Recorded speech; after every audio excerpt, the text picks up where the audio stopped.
You are watching Cold Fusion TV.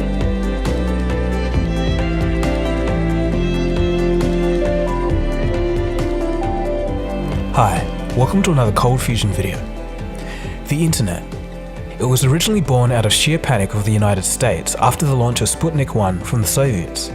Its aim was to further the chances of America surviving a catastrophic Soviet nuclear attack and also satisfy the need for faster knowledge transfer. But today, the Internet stands for something very different. It has now become much larger, more influential, and integral than any technology developed before it. The Internet has been around since the 1970s, but the public only gained access in 1991. But as with everything, there's been a few key moments that would lead to what it is today. But what are those key moments? And what are the stories behind the individuals and moments that would become the first steps in an incredible time for human history? In this episode, you'll hopefully learn something new and have a little bit of fun along the way. We'll go through the history of the Internet, looking at key moments that would change the world. Although somewhat disputed, the general consensus is that the first email was sent by Ray Tomlinson to himself in 1971. Here's a quote from him in an interview. I was actually working on a mail program, but it was programmed for a single computer so that you could send messages from yourself to another user on the same time-sharing computer. And I had written a couple of programs to transfer files, and it occurred to me that since the mailbox that I was sending these messages to was nothing more than a file, I could send that file across the network instead of keeping it within the same machine. And so I put two programs together, modified the code a little bit, and the first email program was created. Ironically, what would become one of the most popular applications on the Internet was a program Tomlinson wrote on his own time. It just seemed like an interesting thing to do with a computer and a network, and so I just did it. The funny thing is that he wrote the program for email in his own time, and nobody at his company really cared about it. It was also Ray that pioneered the use of the @ sign for the email. The first website came online in late 1990.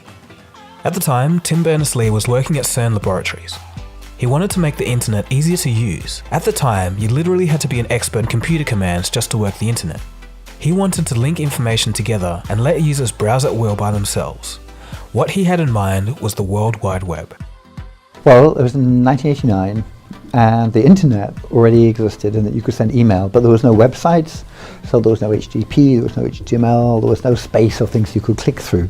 And it began because I was frustrated it didn't exist. I imagined a system where you could just click from one to the other, and that was so compelling that I decided that I wanted to build it.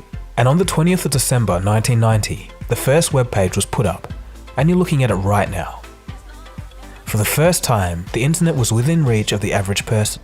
Everybody could use it now. The first web page was simply a little bit of a guide as to what the World Wide Web was and how to use it. The original page no longer exists, but a later copy from 1992 can be found at this web address. And here's a fun fact. As it turns out, the World Wide Web was built on a NeXT computer, and it was actually Steve Jobs who founded the company NeXT during his time away from Apple after being fired in 1985. If Steve Jobs hadn't been fired, we may not have the web as we know it. It's pretty interesting how things link together. So what was the first picture uploaded on the web? Again, it was Tim Berners-Lee, and this time for a bit of fun. In 1990, some of Tim's fellow employees at CERN formed a parody band. One day, in 1992, Tim asked to scan some of the photos and said that he wanted to publish them on some information system called the World Wide Web that he'd just invented. They didn't really think much of it, and they handed over the photos. Little did they know that this was going to be a historic moment, the very first picture on the Internet. What about the first search engine? Although Internet search engines had been around for a while, even before the World Wide Web, they were very limited in nature and only contained a few pages. The first full-text web browser search engine like the ones we have today is something that you've probably never heard about. It was called WebCrawler and was launched back in 1994. It wasn't until 3.5 years later, when Google arrived on the scene, that WebCrawler basically faded into obscurity. In 1994, 5 years before the term blog was even coined, Justin Hall was doing just that. Justin's web-based diary was called Justin's Links from the Underground. It offered an early guide to the web, but drifted into personal territory over time. The New York Times magazine referred to him as one of the founding fathers of personal blogging. It wasn't until 1997 that the term weblog was coined. This later got shortened to the word blog. The first mobile phone with internet. The first phone with internet connectivity was the Nokia N9000 communicator. It launched in Finland back in 1996, but unfortunately the actual cost of accessing the internet was so high that it was pretty much unsustainable. It wasn't until 1999 that iMode was launched in Japan, and this was considered the birth of the mobile internet. Of course, the marriage between the mobile phone and the internet has gotten so large that it has completely changed society. The world's first internet celebrity. The first internet celebrity was Mihir Kegri from Turkey. Anyone under the age of 25 is probably scratching their heads on who this guy is, but he was the original internet celebrity. In 1999, his website, kissy.org, established him as the first person to achieve celebrity status solely through the internet. His website was full of broken English and happy snaps, but by 2000, Bill Gates was even said to be one of his fans. Mihir ended up in the Guinness Book of Records for the most page visits to a personal homepage, estimated at 12 million at the time. Some say that he was the original inspiration for the Borat movie in 2006.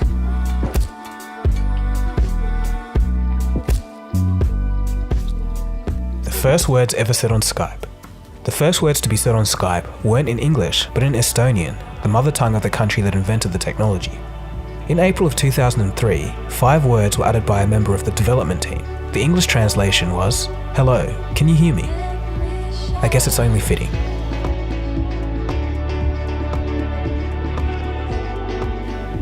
Who was the first Facebook user?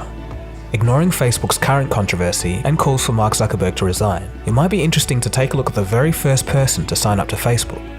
So who was it?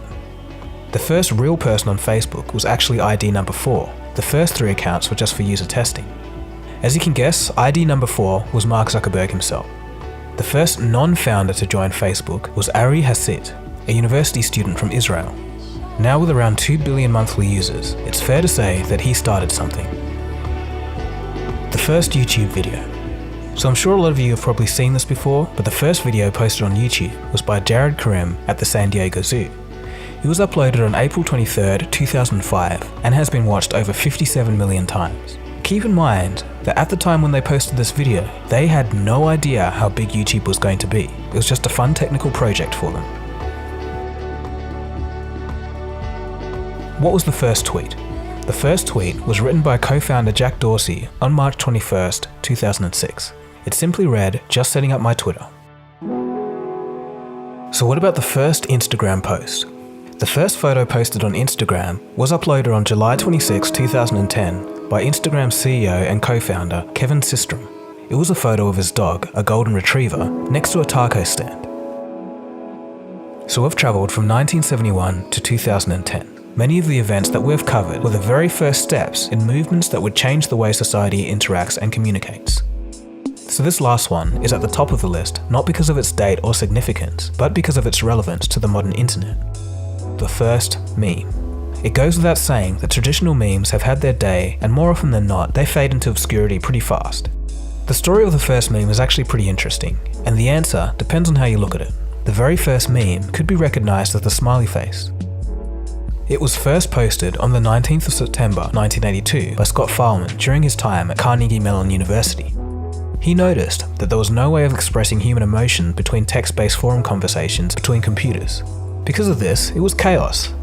At the time, jokes would be taken the wrong way and lengthy flame wars would ensue.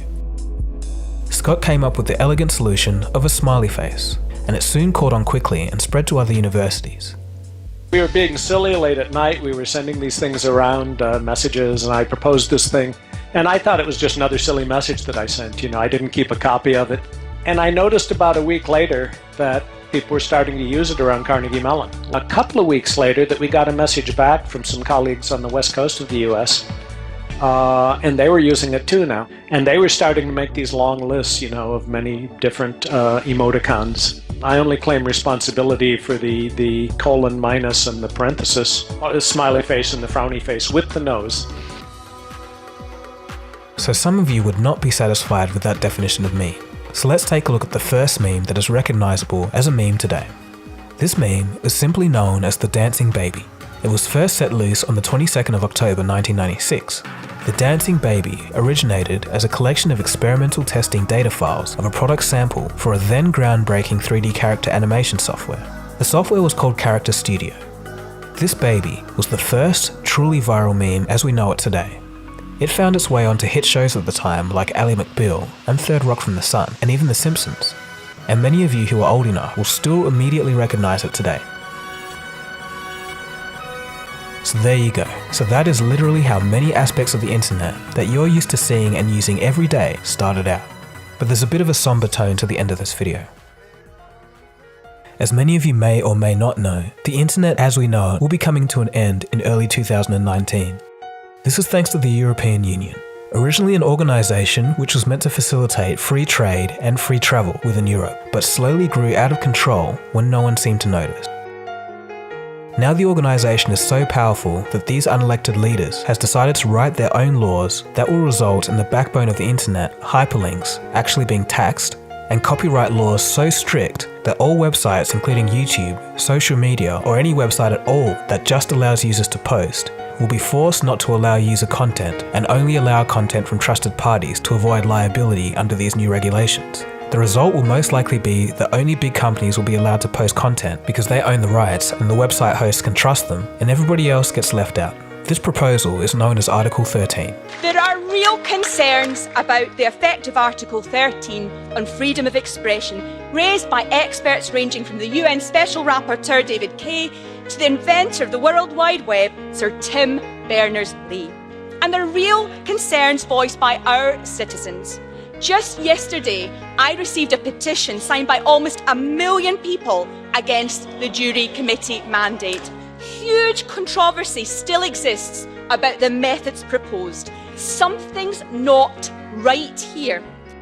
If you want to know more about it, I'll leave some links below where you can explore more and see what you can do to save the internet. Sorry I had to end on that note, but at least we can be grateful for the internet that we have now, and hopefully we can do something about Article 13. Anyway, thanks for watching. This has been Dagogo. If you just stumbled across this channel, feel free to subscribe, and I'll catch you again soon for the next video. Cheers guys. Have a good one.